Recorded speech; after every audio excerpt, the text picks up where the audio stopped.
Hello everyone, welcome to GATE Academy Plus. मैं हूं गोपाल शर्मा और मैं आपको पढ़ा रहा हूं स्ट्रेंथ ऑफ मटेरियल्स।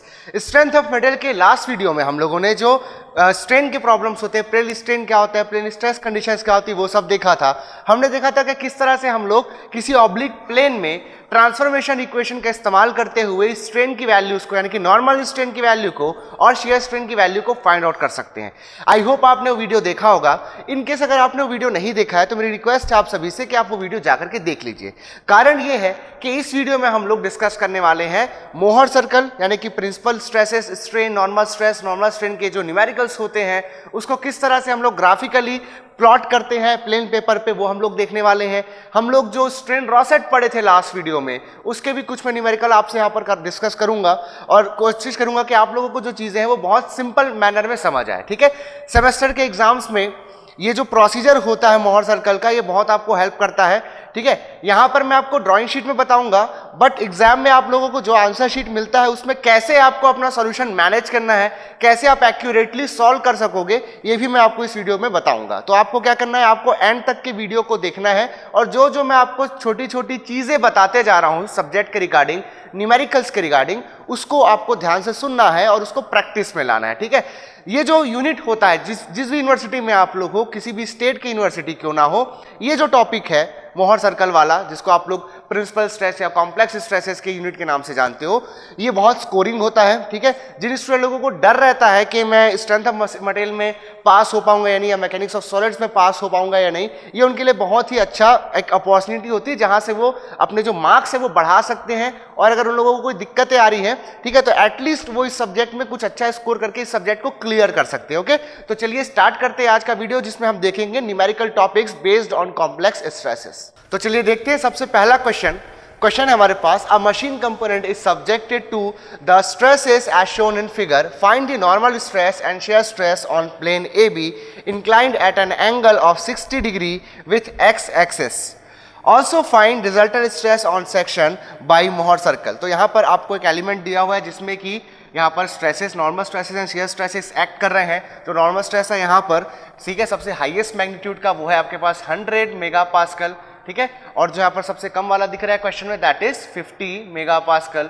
ठीक है, तो हमने जो डिस्कस किया था कि जो सबसे हाईएस्ट वाला होगा, दोनों क्वेश्चन में आपको अगर दोनों एक्सिस के अलोंग यहाँ नॉर्मल स्ट्रेसेस दिए तो जो बड़ी वैल्यू होगी that will be your sigma x, और जो छोटी वैल्यू होगी that will be your sigma y. ठीक है, this is our assumption of solution. Okay, तो ये वाला हमारा प्लेन हो गया जिसपे कि सबसे बड़ा वाला नॉर्मल स्ट्रेस लग रहा है, ग्रेटर नॉर्मल स्ट्रेस लग रहा है। तो यहाँ पर हम इस प्लेन को हमारा रेफरेंस प्लेन मानेंगे, यानी कि जो वर्टिकल प्लेन्स होंगे they will be our reference plane. Now reference plane पे जो साइन कन्वेंशन फॉलो होते हैं उसके हेल्प से हम लोग देखेंगे कि शियर स्ट्रेस और जो थीटा वगैरह है उनका जो इंक्लिनेशन है वो पॉजिटिव है या नेगेटिव है। ठीक है, तो अब ये हमारा रेफरेंस प्लेन हो गया। अब देखते हैं शियर स्ट्रेस के बारे में। शियर स्ट्रेस क्वेश्चन में दिया हुआ है tau x y is equal to 25 megapascal. अब ये रेफरेंस प्लेन में ये है, ठीक है, this is our reference plane. आप देख सकते हैं रेफरेंस प्लेन में जो 25 मेगापास्कल का शियर स्ट्रेस एक्ट कर रहा है वो यहाँ पर आपको एंटी क्लॉकवाइज सेंस में मूवमेंट दे रहा है। इसका मतलब क्या है, ये है आपका नेगेटिव। ठीक है, अगेन आपको जो ऑब्लिक प्लेन की लोकेशन गिवन है, A B is your oblique plane, इसकी जो ओरिएंटेशन आपको गिवन है with respect to X axis given है, and this is your X axis, this is your X axis. Okay, यहां से 60 डिग्री बना रहा है।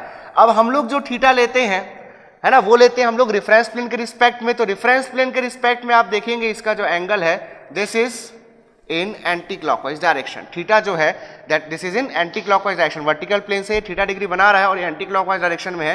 ये हो जाएगा आपका 90 माइनस 60 दैट इज 30 डिग्री। ठीक है, वर्टिकल के रिस्पेक्ट में, रेफरेंस प्लेन के रिस्पेक्ट में जो थीटा हमको मिल रहा है ये मिल रहा है 30 डिग्री। नाउ ये कैसा सेंस में है, ये है आपके एंटी क्लॉकवाइज सेंस में। तो एंटी क्लॉकवाइज सेंस में तो इसको मैं लिखूंगा -30 डिग्री। तो हमारा जो साइन कन्वेंशन होता है उसके हिसाब से जो गिवन डेटा है हमको क्वेश्चन है वो मैंने आपके सामने लिख दिया है। अब यहाँ पर डिस्कस कर लेते हैं। क्वेश्चन ने बोला है also find the resultant stress on section by Mohr circle. Question में यानी कि आपको साफ साफ बोला गया है कि मोहर सर्कल यूज करना है। जो यूनिवर्सिटी के स्टूडेंट्स हैं वो अक्सर कंफ्यूज रहते हैं कि कोई न्यूमेरिकल अगर हमारे सामने आता है तो उस न्यूमेरिकल को हमको एनालिटिकल मेथड से बनाना चाहिए या फिर मोहर सर्कल से बनाना चाहिए। तो देखिए, जब आपको क्वेश्चन में कुछ मेंशन ना हो कि आपको एनालिटिकल से बनाना है या फिर आपको मोहर सर्कल से बनाना है, तो आपको फ्रीडम होती है। आप जिस मेथड में कंफर्टेबल हैं, चाहे आप एनालिटिकल में कंफर्टेबल हो, चाहे आप मोहर सर्कल में कंफर्टेबल हो, जो भी आपका कंफर्ट जोन है उस हिसाब से आप उस समय मेथड चूज कर सकते हैं। बट इन केस अगर आपको मेथड इस तरह से मेंशन है कि आपको एनालिटिकल मेथड यूज करना है या फिर जैसा यहां मेंशन है मोहर सर्कल यूज करना है, तो वहां पर आप बाउंड हो जाते हो कि आपको इस पर्टिकुलर मेथड से सॉल्यूशन देना है। अगर आप लोग एनालिटिकल मेथड पे जाने वाले हो, ठीक है, अगर एक क्वेश्चन एनालिटिकल मेथड से पूछा होता तो ये जो सारे साइंस है ये हमारे लिए बहुत मैटर करते हैं हमारे सॉल्यूशन में, क्योंकि जो हम लोग ट्रांसफॉर्मेशन इक्वेशंस यूज करते हैं स्ट्रेसेस का, उसमें इसकी बहुत इंपॉर्टेंस होती है। ठीक है, अब मोहर सर्कल में भी हमको ये जो clockwise, anti clockwise, positive, negative, ये सारी चीजें हमको यहाँ पर कंसिडर करनी होती है। ठीक है, अब देखिए जैसे कि 100 मेगापास्कल यहाँ पर सिग्मा एक्स का मैग्नीट्यूड है, बट ये कैसा है, ये आपका कंप्रेसिव नेचर है, तो दिस विल बी -100 मेगापास्कल। ठीक है, यहाँ पर है आपका 50 megapascal, so this will be -50 megapascal. तो यहाँ पर हम लोगों को जो कंप्लीट हमारी गिवन डेटा है वो यहाँ पर हमारा हो जाता है। अब इसके बाद आप लोगों का मोहर सर्कल कैसे बनना स्टार्ट होगा इसको देखते हैं। तो मैंने बताया है सबसे आसान तरीका है बिना किसी कंफ्यूजन के मोहर सर्कल ड्रॉ करने का, कि हम लोग जो वर्टिकल एंड हॉरिजॉन्टल प्लेन है उसके जो कोऑर्डिनेट्स हैं वो लिख ले। क्यों लिख ले? क्योंकि हम लोग अभी तक डिस्कस करते आए हैं कि मोहर सर्कल आपका sigma an axis and tau axis के बीच में प्लॉट किया जाता है। ठीक है, तो किसी पर्टिकुलर प्लेन पे जो नॉर्मल स्ट्रेस और शियर स्ट्रेस की वैल्यू है, अगर वो मैं देख लूं तो इस पर्टिकुलर रेफरेंस सिस्टम में एक पॉइंट के थ्रू मैं उस पर्टिकुलर प्लेन को रिप्रेजेंट कर पाऊंगा। ठीक है, ये होता है यहाँ पर। तो ये चीज हम लोग देखते हैं। अगर मैं इस पर्टिकुलर प्लेन का नाम, इसका कोऑर्डिनेट लिखना चाहूं तो देखिए यहाँ पर नॉर्मल स्ट्रेस का नेचर कैसा है, कॉम्प्रेसिव है, तो हो जाएगा -100। ठीक है, -100। और यहाँ पर शियर स्ट्रेस का नेचर कैसा है इस प्लेन में, ये भी है आपका -25, क्योंकि ये एंटी क्लॉकवाइज सेंस में है। इस प्लेन पे लिखना चाहे तो कैसे लिखेंगे, यहाँ पर भी जो नॉर्मल स्ट्रेस है सिग्मा एन वो है compressive, that's what will be -50, और जो शियर स्ट्रेस है वो डेफिनेटली यहाँ पर क्लॉकवाइज है, तो ये हो जाएगा +25 और यू कैन से 25 मेगापास्कल। तो ये जो है ये इसके कोऑर्डिनेट्स हैं। अब हम लोग इसको ग्राफिकली प्लॉट करके देखते हैं sigma n versus tau axis पे, और बना करके देखते हैं इसका मोहर सर्कल। तो हमको मशीन कंपोनेंट जो दिया हुआ था उसमें आप देख सकते हैं 50 मेगापास्कल का कंप्रेसिव स्ट्रेस लगा हुआ था, sigma x is equal to -50 megapascal. ठीक है, देन वाई डायरेक्शन में -50 मेगापास्कल यानी कि 50 मेगापास्कल का कंप्रेसिव स्ट्रेस एक्ट कर रहा था। देन जो हमारा रेफरेंस प्लेन है, ये वाला प्लेन हमारा रेफरेंस प्लेन है, इस रेफरेंस प्लेन में हमको टाउ एक्स वाई हमको एक्ट कर रहा था, एक ये एंटी क्लॉकवाइज सेंस में था, दैट्स वाई ये -25 मेगापास्कल हुआ। ठीक है, देन जो हमको ऑब्लिक प्लेन दिया हुआ है प्लेन ए बी, ये प्लेन ए बी जो हमको गिवन है, ठीक है, ये एक्स एक्सिस से 60 डिग्री बना रहा था, तो रेफरेंस प्लेन से 30 डिग्री बनाया, तो यहाँ से मैंने थीटा लिखा था आपके लिए -30 डिग्री होगा ये। ठीक है, क्योंकि जो ए बी है it is placed in an counter clockwise sense with respect to the reference plane. Okay, तो ये सारा हमारे पास गिवन डेटा है, और हम लोगों ने जो यहाँ पर इसके कोऑर्डिनेट्स थे वो भी लिख लिए थे। इस प्लेन का कोऑर्डिनेट होगा -100, -25, और ये जो हॉरिजॉन्टल प्लेन है इसका कोऑर्डिनेट होगा 50, -50 एंड +25। ओके, अब आपको क्या करना होता है, देखिए मोहर सर्कल ड्रॉ करने के लिए, देखिए मैंने, आप देख सकते हैं मैंने दो तरफ यहाँ पर स्पेस छोड़ा हुआ है। ठीक है, तो लगभग आपके इसी लगभग इस अराउंड इसी विड्थ का आपका जो यूनिवर्सिटी में आंसर शीट होता है वो इसी विड्थ के अराउंड होगा आपका।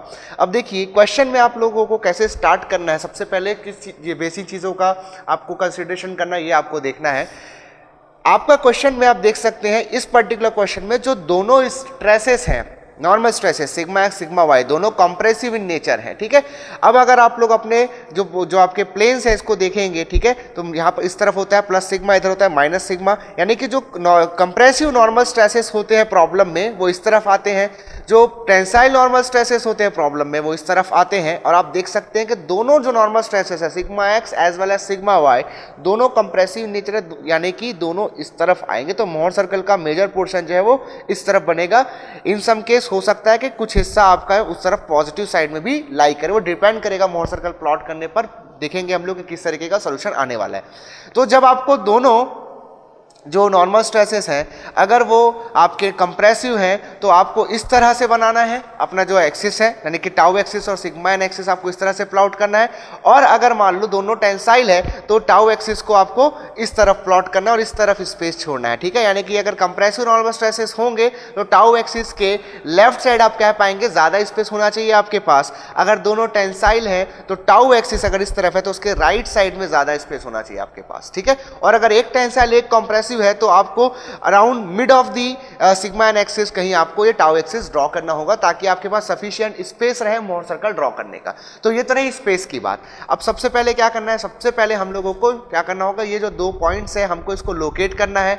अब लोकेट करने के लिए क्या जरूरी है, हमारे पास जो ये स्केल है इसमें हम लोग लेंथ मेजर करते हैं ना कि स्ट्रेस। तो हमको क्या करना होगा, जो स्ट्रेसेस गिवन है उन स्ट्रेसेस को हमको लेंथ में कन्वर्ट करना पड़ेगा, ठीक है। तो अब यहां पर क्या कर सकते हैं हम यहां पर एक कंसीडरेशन कर लेंगे, जैसे कि आपके पास हाईएस्ट स्ट्रेस कौन सा है, पहले आपको ये देखना है सबसे ज्यादा बड़ा, यानी कि सिग्मा एक्स, सिग्मा वाई और टाउ एक्स वाई, तीनों स्ट्रेसेस को आपको ऑब्जर्व करना है और ये निकालना है कि सबसे बड़ा स्ट्रेस इनमें कौन सा है। तो जैसा कि हम देख सकते हैं सबसे बड़ा स्ट्रेस जो है दैट इज 100 मेगा पास्कल। अब इसको हम लोग क्या करेंगे, अगर कन्वर्ट कर देंगे तो इस लेंथ में कन्वर्ट करेंगे तो सबसे लंबी लेंथ कौन सी होगी, सबसे लंबी लेंथ होगी 100 मेगा पास्कल के करस्पॉन्डिंग, ठीक है। तो अगर ये लेंथ जो भी हम कन्वर्जन यूज करें, अगर ये लेंथ हमारे पास स्पेस अवेलेबल है उसमें अगर परफेक्ट बैठ रही है तो आपको वो स्केल आप यूज कर सकते हैं। आपको ज़्यादा बड़ा स्केल नहीं लेना है, ठीक है। अगर आपको ज़्यादा छोटा स्केल भी नहीं लेना है, जब ज़्यादा बड़ा स्केल लेंगे तो हो सकता है जो आपके पास पेज अवेलेबल है उससे बाहर चले जाए आपका मोहर सर्कल। दूसरा हो सकता है अगर आपने बहुत छोटा ले लिया तो अगर आपको जो जो चीज़ें पूछी गई है क्वेश्चन में तो एट द एंड आपको उसको कैलकुलेट करने में बहुत ज़्यादा प्रॉब्लम होने वाली है। तो ठीक है, तो हम लोग स्टार्ट करते हैं सिग्मा एक्स से। तो सिग्मा एक्स आपको 100 मेगा पास्कल गिवन है, 100 मेगा पास्कल, ठीक है। अब मैं यहाँ ले लेता हूँ, अगर मैं ऐसा लूँ कि 1 सेंटीमीटर, देखो ऑप्शन देखते जाते हैं हम लोग, अगर मैं लेता हूँ 1 centimetre is equal to 10 mega pascal, ठीक है। ये मेरा कन्वर्जन फैक्टर है, यानी कि मैं 1 सेंटीमीटर अगर यहाँ लाइन खींचता हूँ कहीं पर भी, चाहे टाउ एक्सिस के अलोंग चाहे सिग्मा एन एक्सिस के अलोंग, इसका मतलब होता है कि मैं 10 मेगा पास्कल का स्ट्रेस शो कर रहा हूँ। तो आप बताइए साथ साथ कि अगर मेरे पास 10 सेंटीमीटर की लाइन है तो 10 सेंटीमीटर की लाइन कितनी हो जाएगी, 10 सेंटीमीटर की लाइन हो जाएगी 100 मेगा पास्कल्स। तो 10 सेंटीमीटर की लाइन यानी कि अराउंड इतनी लेंथ हमको मिलेगी। तो जितना आप देख सकते हैं यहाँ पर ड्राइंग शीट में मेरे पास स्पेस अवेलेबल है और ये बहुत ही सिंपल कन्वर्जन है, तो मैं ये कन्वर्जन ले लेता हूँ, यानी कि 10 centimetre is equal to 1 centimetre is equal to 10 mega pascal, ये मैं ले लेता हूँ। अब हमको कुछ कुछ छोटी छोटी वैल्यू भी मिलने वाली है, तो इस सेंटीमीटर की जगह मैं mm लिख सकता हूँ, यानी कि क्या हो गया, ये हो गया 1 सेंटीमीटर यानी कि 10 mm, 10 mm is equal to हो गया आपका 10 मेगा पास्कल, यानी कि बेसिक कन्वर्जन हो गया आपका 1 mm is equal to 10 by this 10 mega pascal, और you can say 1 mega pascal, 1 mega pascal. So अगर मैं यहाँ 1 mm की कोई लाइन ड्रॉ करता हूँ या 1 mm तक जाता हूँ तो 1 mm का मतलब क्या होगा, 1 mm का मतलब होगा 1 मेगा पास्कल। सो मुझे कन्वर्जन फैक्टर मिल गया 1 mm एंड 1 मेगा पास्कल के बीच में। तो अगर मेरे पास सपोज कोई लाइन है, एग्जाम्पल के तौर पे अगर मेरे पास कोई लाइन है 15 mm की, ठीक है, तो 15 mm का क्या मतलब होगा, क्योंकि 1 mm का मतलब होता है 1 मेगा पास्कल, तो 15 mm का मतलब होगा 15 मेगा पास्कल, ठीक है। तो अब यहाँ पर मैं जो हमारी वैल्यूज हैं, जो भी स्ट्रेस की वैल्यू आएगी हमको इस डायग्राम से लेंथ के टर्म में मिलेगी, mm में मिलेगी, ठीक है। और उस mm को इस कन्वर्जन फैक्टर का इस्तेमाल करते हुए मैं मेगा पास्कल में कन्वर्ट करूंगा, ठीक है। तो अब सबसे पहले क्या करते हैं, सबसे पहले ये जो पॉइंट्स है हमारी, ये जो प्लेन्स है, हमको इसको यहाँ लोकेट करना है हमारे डिफरेंस एक्सिस में। तो सबसे पहले देखते हैं sigma x is equal to -100 mega pascal, यानी कि निगेटिव साइड में जाने वाला है, तो -100 मेगा पास्कल, 100 मेगा पास्कल को मैं लिख सकता हूं कितना, 1 मेगा पास्कल अगर 1 mm है तो 100 मेगा पास्कल होगा 100 mm, यानी कि 10 सेंटीमीटर। तो ये हो गया सिग्मा एक्स 10 सेंटीमीटर, ठीक है। This is your sigma x.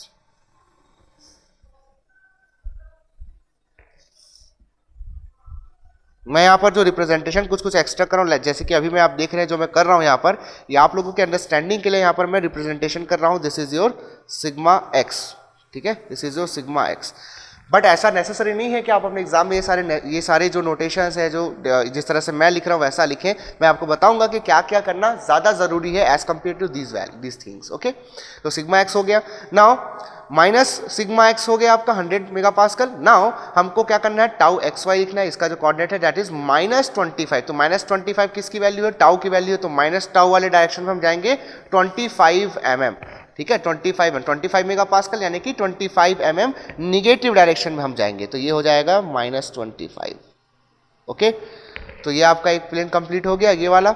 इसका ये जो शेयर स्ट्रेस की वैल्यू है यहाँ पर, this is your -25 mega pascal, this is your tau x y. Okay, ये प्लेन आपका लोकेट हो गया। यहाँ पर मैं इसको ऐसे सर्कल बना देता हूँ, ठीक है, ताकि आप इसको अच्छे से देख पाओ। नेक्स्ट हम लोग नेक्स्ट वाला जो हमारा प्लेन है -50 एंड 25, इसको लोकेट करते। तो -50 यानी कि निगेटिव साइड में हमको 50 मेगा पास्कल जाना है, यानी कि 50 mm जाना है। So this is your 50 mm और you can say 5 centimetre. Then हमको पॉजिटिव टाउ डायरेक्शन में 25 मेगा पास्कल जाना है। तो ये ऊपर की तरफ हो गया, ठीक है, 25 mega pascal that is 25 mm। ठीक है, इस तरीके से चले गए हम लोग। तो ये जो दो प्लेन थे हमको जो रिक्वायर्ड थे वो हमको यहाँ पर मिल गए। ठीक है, ये है आपका ये वाला जो प्लेन है, this is your -100 and -25, this is your +50, ठीक है, सॉरी -50 एंड +25। ठीक है, -50 एंड +25 ये हो गया। अब इसको हम लोग यहाँ ज्वाइन कर लेते हैं। जब दोनों को हम ज्वाइन करेंगे तो हमको एक इंटरसेक्शन मिलेगा सिग्मा एंड एक्सिस पे। ये जो इंटरसेक्शन पॉइंट है, इस पॉइंट को हम लोग एज सेंटर मानते हुए और ये जो हमको लाइन मिली है इसको एज अ डायमीटर मानते हुए हम लोग अपना मोहर सर्कल ड्रॉ कर सकते हैं। ठीक है,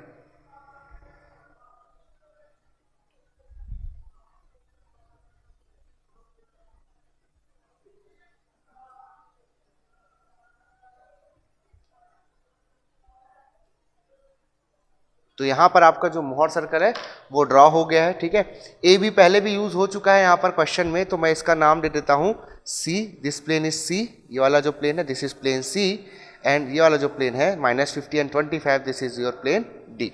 ओके, और इसके बाद ई जो है this is the centre of your Mohr circle, this is let us say F, this is G. Okay, now क्या करना है, नाउ इंपॉर्टेंट थिंग है, क्वेश्चन में हमको जो भी सिग्मा एन पूछा है, sigma n that is normal stress पूछा है, शेयर स्ट्रेस पूछा है और रिजल्टेंट स्ट्रेस पूछा है। ये पूछा है हमको थीटा इज इक्वल टू 30 और यू कैन से -30 डिग्री पे, है ना। ये -30 इसलिए क्योंकि रिफरेंस से जो 30 डिग्री है वो रिफरेंस प्लेन से एंटी क्लॉकवाइज डायरेक्शन में है। ठीक है, ओके, तो रिफरेंस प्लेन कौन है हमारा, रिफरेंस प्लेन था ये वाला। ठीक है, ये वाला प्लेन, और इस प्लेन को हम लोग ने सी नाम दिया है, this is your plane C. Plane C का मैंने नाम दिया है इसको, और मोहर सर्कल में प्लेन सी ये रहा। और प्लेन सी से ये किस डायरेक्शन में है, ये है आपका 30 degree anti clockwise direction, 30 degree anti clockwise direction में है। तो एंटी क्लॉकवाइज डायरेक्शन 30 डिग्री मुझे यहाँ पर जाना पड़ेगा। बट आप लोगों के साथ मैंने प्रीवियसली भी मेंशन किया हुआ है कि मोहर सर्कल में जो एंगल्स ड्रॉ होते हैं इनसाइड दी मोहर सर्कल, ठीक है, इनसाइड दी मोहर सर्कल जो एंगल्स हम लोग ड्रॉ करते हैं, ठीक है, वो कैसे ड्रॉ होता है, ये लाइन जो है ये सेंटर के अलाउंग 30 जो पर्टिकुलर डिग्री रोटेट होती है। तो यहाँ पर हम लोगों को दो प्लेन के बीच जो एंगल है वो angle inside the Mohr circle हमको एक्चुअल एंगल का डबल दिखता है। मतलब एंगल यहाँ अगर थीटा है तो इनसाइड दी मोहर सर्कल वो एंगल 2 थीटा हो जाता है। ये हम लोगों ने प्रीवियसली मेंशन किया हुआ है, प्रीवियसली इन चीज़ों को डिस्कस किया हुआ है। ओके, तो यहाँ पर प्लेन ए बी जो है, या इसको आप किसी एक नाम से भी देख सकते हैं, प्लेन ए बोल लेता हूँ मैं इसको, दिस इज योर प्लेन ए। तो ये जो प्लेन ए है, प्लेन ए सी के रिस्पेक्ट में यहाँ पर 30 डिग्री पे है, एंटी क्लॉकवाइज डायरेक्शन में है, तो मोहर सर्कल में वो पॉइंट सी से 60 डिग्री होगा और एंटी क्लॉकवाइज डायरेक्शन में होगा। तो यहाँ 60 डिग्री विथ रिस्पेक्ट टू सी में एंटी क्लॉकवाइज डायरेक्शन, यानी कि ये वाला direction, this is your anti clockwise direction. मैं यहाँ पर देख सकता हूँ इस तरह से, तो यहाँ पर मैं 60 डिग्री एंटी क्लॉकवाइज डायरेक्शन में with respect to point C जो है ड्रॉ कर लेता हूँ। This is your 60 degree.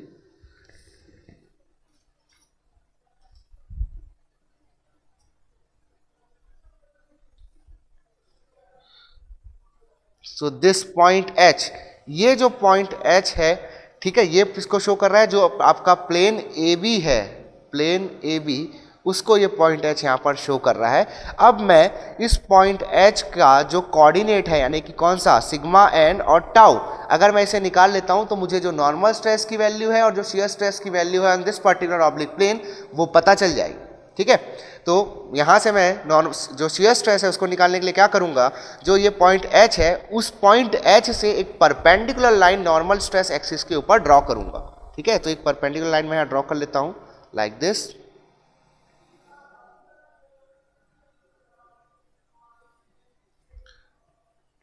इसको मैं नाम लेता हूँ आई। ठीक है, and this is your origin ओ।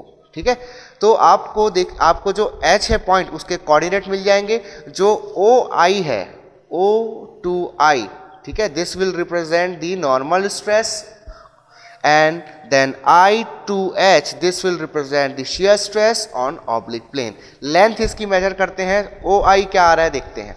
ओ आई यहां पर आपका आ रहा है 66 mm अप्रॉक्स। ठीक है, 66 mm यहां पर आपको मिल रहा है और हमने देखा है 1 mm कितना होता है, 1 मेगा पास्कल होता है। तो 66 कितना हो जाएगा, 66 मेगा पास्कल आपको सिग्मा एन की वैल्यू मिल रही है।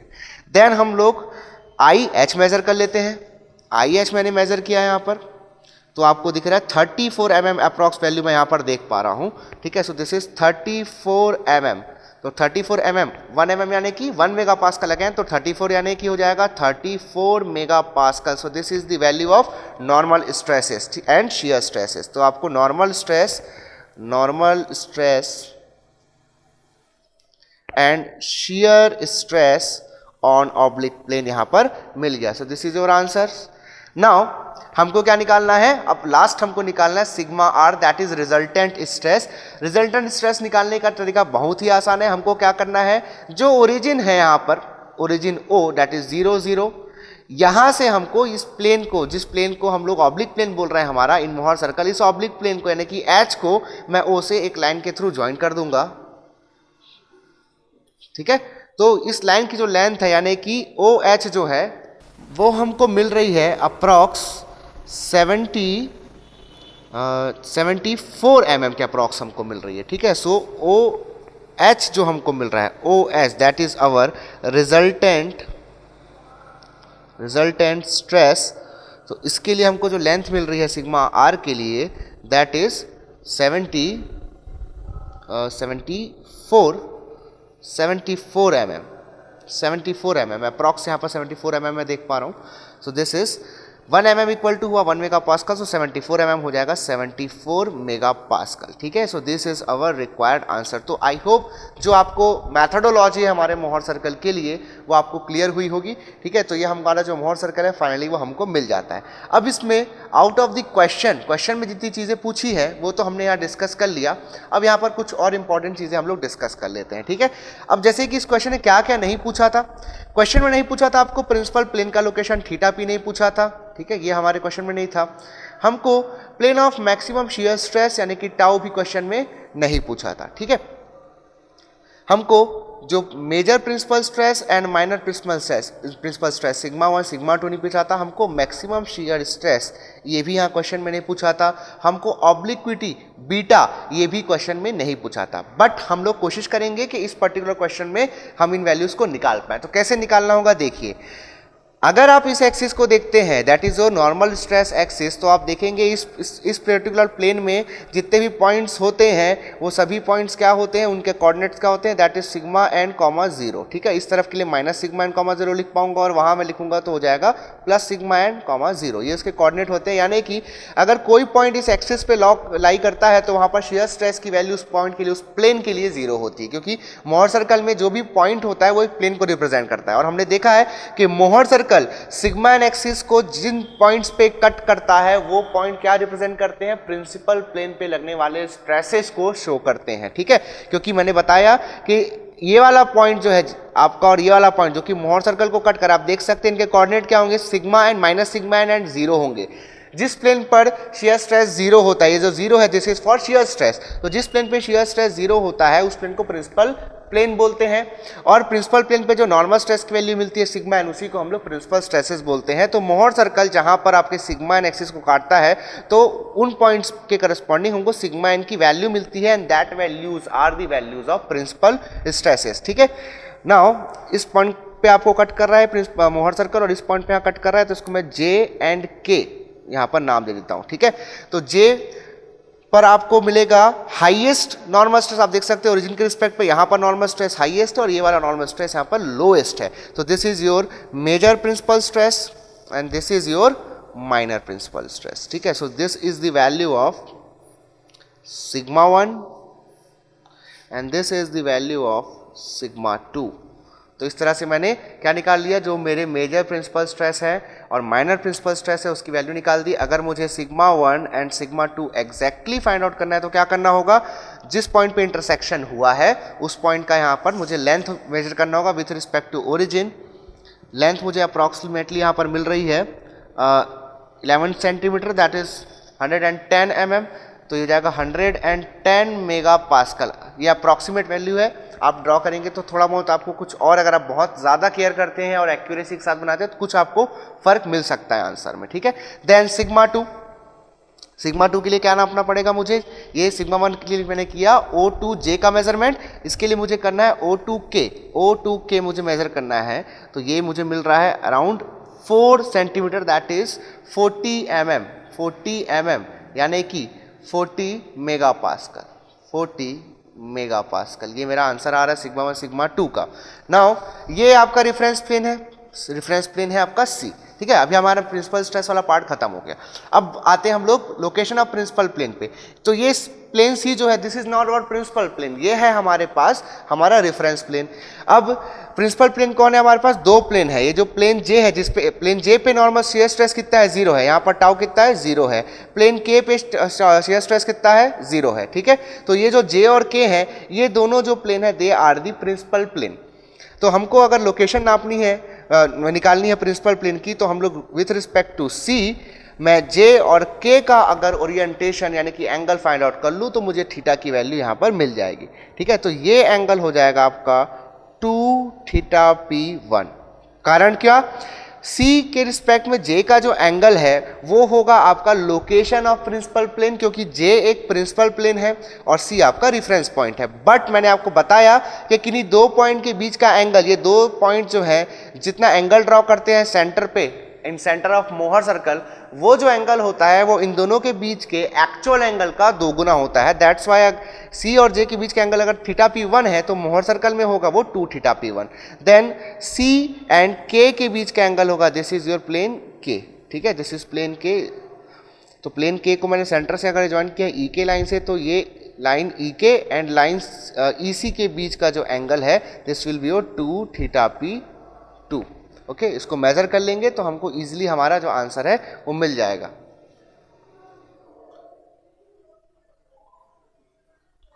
तो अराउंड यहाँ पर हमको वैल्यू मिल रही है 45 पॉइंट समथिंग कुछ आपको यहाँ पर वैल्यू मिल रही है। This is your θp1, θp1 हमको मिल रहा है 45.5 डिग्री। ये मुझे यहाँ पर वैल्यू मिल रही है 2θp1 की। इसको सॉल्व कर लेंगे मुझे θp1 यहाँ पर मिल जाएगा। देन 2θp2 मुझे यहाँ पर ये हो गया, यहाँ से यहाँ तक ये पूरा एंगल हो गया 180। देन ये रिमेनिंग एंगल हम लोग यहाँ पर देख लेते हैं कितना है। सो दिस इज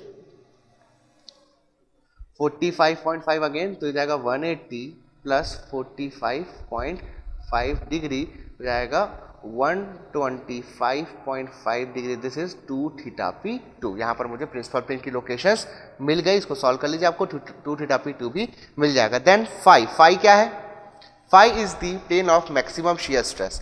तो ये जो सर्कल है ना, इस सर्कल का जो पीक पॉइंट है दिस इज पीक पॉइंट। अब पीक पॉइंट कैसे निकालेंगे, सर्कल से के सेंटर से मैं क्या करूंगा, एक डॉटेड लाइन ड्रॉ कर दूंगा, तो मुझे जो सर्कल का पीक पॉइंट है वो मुझे मिल जाएगा। ठीक है, ये मिल गया। अब ये जो पीक पॉइंट के लिए मैंने डॉटेड लाइन बनाई है, ये डॉटेड लाइन मेरे रेफरेंस प्लेन से जितना एंगल बना रही है, दिस एंगल इज 251। दो प्लेन होंगे, ठीक है, जिस पे टाउ मैक्सिमम होगा, दो म्यूचुअली परपेंडिकुलर प्लेन होंगे, तो फर्स्ट प्लेन का लोकेशन हो गया 251 और दूसरे का लोकेशन हो गया 252, तो इसको मेजर करके हम लोग आंसर निकाल सकते हैं। ठीक है, तो मुझे इसका वैल्यू भी मिल जाएगा। Then beta that is obliquity निकालना होगा, तो ये प्लेन को मैंने प्लेन एच को यानी कि ऑब्लिक प्लेन का जो एंगल है ओरिजिन से वो मुझे निकालना है। तो मैं क्या करूंगा, ये जो लाइन थी OH, इसका एंगल अगर मैं मेजर कर लेता हूं, so this angle will be the angle of obliquity, ये मुझे अराउंड 27 डिग्री मिल रहा है। ठीक है, तो बीटा की वैल्यू मुझे अराउंड मिल रही है 27 डिग्री। अब यहाँ पर आपको 2 बीटा नहीं करना है, इसको 2 बीटा इक्वल टू 27 डिग्री ऐसा नहीं करना है। कारण क्या है कि जो 2 बीटा हम लोग अगर मैं लिखता हूँ तो आप लोग का यहाँ पर लॉजिक क्या होगा कि सर ये मोहर सर्कल है और मोहर सर्कल में जो एंगल होते हैं वो एक्चुअल एंगल के 2 गुने होते हैं, तो यहाँ पर जो मुझे बीटा मिल रहा है that is not actually beta, it is 2 beta. तो 2 बीटा इक्वल टू 27, कई लोग ऐसा लिख सकते हैं, बट ऐसा करना यहाँ पर आपके लिए गलत होगा। कारण क्या है कि ये जो बीटा वाला एंगल मैं नाप रहा हूँ, ये बीटा वाला एंगल मोहर सर्कल के बाहर है, और ये जो डबल वाला कंसेप्ट हम लोग यूज करते हैं, ये जो लॉजिक यूज करते हैं, ये इनसाइड मोहर सर्कल आपका होता है। तो इस तरह से हम लोग जो भी मोहर सर्कल का प्रॉब्लम है उसको सॉल्व कर सकते हैं। आई होप जो पूरा प्रोसीजर है वो आपको क्लियर हुआ होगा, और आप जो भी आपके सामने न्यूमेरिकल प्रॉब्लम्स आने वाले हैं वो आप उन सभी प्रॉब्लम्स को अच्छे से बना पाओगे। तो इस वीडियो में हमने अभी एक न्यूमेरिकल प्रॉब्लम किया ग्राफिकल मेथड का। आगे और भी आपके लिए मैं वीडियो लेके आऊँगा जिसमें हम लोग 1-2 और क्वेश्चन करेंगे ग्राफिकल मेथड के साथ ही साथ जो बचे हुए टॉपिक है, जैसे कि आपके प्लेन स्ट्रेन के टॉपिक है, स्ट्रेन ट्रांसफॉर्मेशन के जो टॉपिक है, स्ट्रेन रोसेट के टॉपिक है, उनमें ज़्यादा समय नहीं लगने वाला है, उसके न्यूमेरिकल्स भी हम लोग उसी वीडियो में कंप्लीट कर लेंगे। तो इस वीडियो के बाद आपको क्या करना है, इस वीडियो के बाद आप लोगों के पास जितनी भी चीज़ें आपको समझ आई उसको ध्यान में रखते हुए जो आपके प्रीवियस ईयर के क्वेश्चंस हैं, आपके सेमेस्टर एग्जाम्स के, आपके पास जो भी टेक्स्ट बुक है उसमें जो क्वेश्चंस अवेलेबल हैं उनके क्वेश्चंस को with help of Mohr circle आपको सॉल्व करके देखना है। और आपको नीचे कमेंट बॉक्स में बताना है कि जो भी आप लोगों को दिक्कत आ रही है ग्राफिकल मेथड से कॉम्प्लेक्स स्ट्रेसेस के प्रॉब्लम को सॉल्व करने में वो क्या क्या है। ठीक है, तो वो सारे प्रॉब्लम्स जो है मैं ध्यान में रखते हुए नेक्स्ट वीडियो बनाऊंगा, और उस सारी आपकी जो प्रॉब्लम्स है मैं कोशिश करूंगा कि उस वीडियो में मैं इंक्लूड करूं। ठीक है, तो आप लोगों को क्या करना है, बस आपको इतना करना है कि जो भी आपके प्रॉब्लम्स आए हैं ग्राफिकल मेथड यूज करने में, आपको उस प्रॉब्लम को अपने कमेंट बॉक्स में डालना है। ठीक है, तो आई होप आपको सारी चीज़ें अच्छे से क्लियर हुई होगी, और मैं कोशिश करूंगा कि नेक्स्ट वीडियो को मैं जल्द से जल्द अपलोड करूं ताकि आप लोगों को जो प्रॉब्लम है वो जल्दी से जल्द मैं इंगेज कर पाऊं। Okay, so thank you very much.